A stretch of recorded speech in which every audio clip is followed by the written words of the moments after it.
Alors bonjour, je m'appelle Clara, j'ai 10 ans et je suis en CM1. Je suis avec ma petite sœur.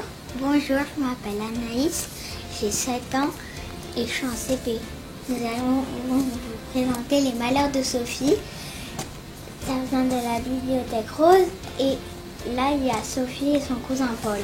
Maintenant, nous allons vous parler de la comtesse de Ségur.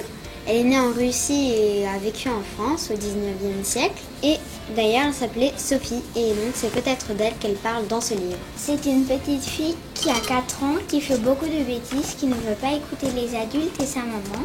Et du coup, son cousin Paul, il est là pour essayer de réparer ses bêtises. Donc, il y a Sophie, Paul, sa maman, la bonne, qui sont très souvent là dans le livre. C'est les personnages principaux. D'ailleurs, c'est pratique parce qu'il y a déjà beaucoup de dialogues, car il y a marqué le nom des personnages qui parlent avant son texte. Moi, j'aime bien ce livre parce que je fais que 7 ans et que c'est un livre pour les grandes et que moi, j'ai tout compris.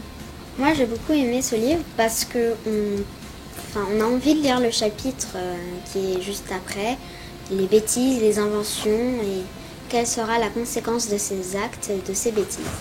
Moi, je le conseille à tous mes copains qui font déjà beaucoup de bêtises.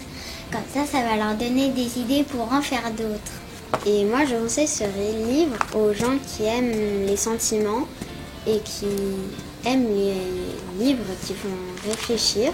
On a l'impression d'apprendre quelque chose à chaque chapitre. On vous dit à très bientôt pour la lecture des malheurs de Sophie. Au revoir.